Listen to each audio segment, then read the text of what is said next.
Alright, very first thing, this is all within linear systems, but the first thing we're going to be talking about is translating words into algebra. So they've given us 3 examples here. We're going to go through them. Our very first example says the value 5 increased by a number.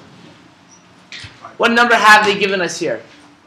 5. So we know we have the number 5. Okay? And what are we doing to that? What does increased mean? Add. Okay, so increased means we're adding a number. And by a number, what do we use to represent that? Variable. A variable. We can use any letter we like. We can use a symbol. Sure, we can use n since it starts with n. We're going to use n to represent that. So we had 5 increased by a number. We have 5 plus n. Usually we start at something like this. We don't know what it's going to be equal to, but because we have a mathematical expression, we're usually going to start with an equal sign on the left. Right? First one is straightforward enough. The second one, half of a value decreased by 7 is 1. Okay? What's the very first information they've given us? Half value, so you could use that as x or something. Okay, so we have half and a value. Sure, we can use that as a variable of x. Now, half of a value, what do they mean there? What operations between those two? Division? I'm dividing by a half? You tell me, what is that? Who thinks it's division? Who thinks it's multiplication? Who has no clue? Okay. Division, what would it be if it was division?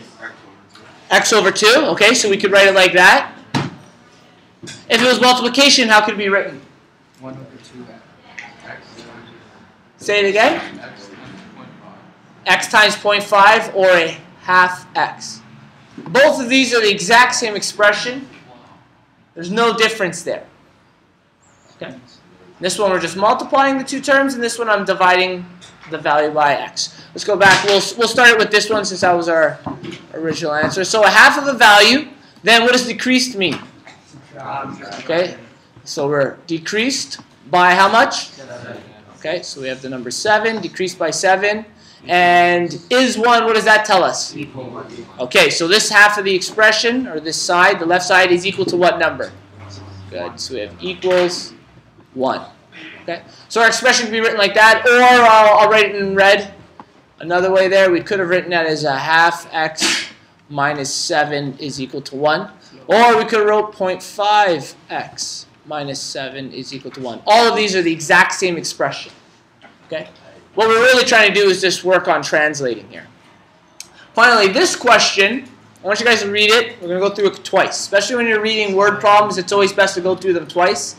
Mario's daily earnings are $80 plus 12% commission on sale.